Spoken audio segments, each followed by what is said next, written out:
Budget உரையில் பேசுகிறேன்.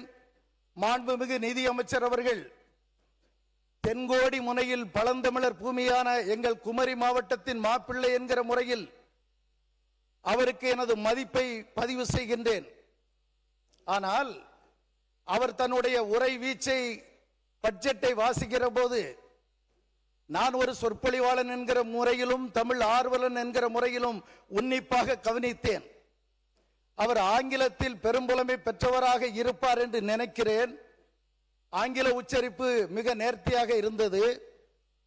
தமிழில் பல சொற்றொடர்களை அவர்கள் பேசாமல் விட்டுவிட்டார்கள். சில சொற்றொடர்கள் இலக்கண பிழையாக அமைந்தது. இதை குறையாகவோ குற்றச்சாட்டாகவோ இந்த அவையில் நான் வைக்க விரும்பவில்லை. நமது பள்ளிக்கல்வித்துறை அமைச்சர் அவர்கள் தனது கட்சிக்காக வெகு சிறப்பாக வாதாடி பலம் சேர்க்கிறார் என்பதை நாங்கள் காண்கிறோம். நீங்கள் நமது நிதியமைச்சர் அவர்கள் வருங்காலத்தில் அந்த பிழையின்றி பட்ஜெட் வாசிக்கக்கூடிய வாய்ப்பு அவருக்கு இருக்குமேயானால் நீங்கள் அதற்கான முயற்சிகளை செய்ய வேண்டும் என்று பணிவோடு நான் கேட்டுக்கொள்கின்றேன்.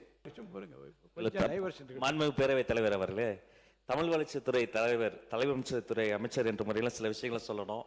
திடீரென நீங்கள் குறுக்கீடு செய்தவுடன் அவர் அறியாமல் ஊடால என்று சொன்னார். அதே போல ஒவ்வொருத்தருக்கும் இயல்பான தமிழ்ல பேசலாம்.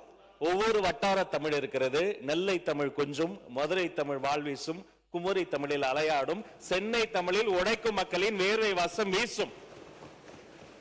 அன்பிற்கினிய சகோதரர் வாஞ்சையோடு எனது தமிழை பாராட்டி நிதியமைச்சர் என்னோடு தமிழ் வகுப்பு எடுத்துக்கொள்ள வேண்டும் என்று சொன்னார். அப்படி பார்த்தால் மதிப்பிற்குரிய எதிர்க்கட்சி தலைவர் என்ன சங்க தமிழில் பேசுகிறார்? அவரே இயல்பான தமிழில் தான் பேசுகிறார். அப்படி வகுப்புகள் நடத்த வேண்டும் என்றால் நேர்மையான ஒரு நிதி நல்கைக்காக, நேர்மையான ஒரு நிதி பட்ஜெட்டை கூட்டத்திற்காக நிதியமைச்சர் ஒரு வகுப்பு நடத்த வேண்டும். அதில் அனைத்து கட்சி உறுப்பினர்கள் வந்து கலந்து கொள்ள வேண்டும் என்று உங்கள் மூலமாக கேட்டுக்கொள்கிறேன்.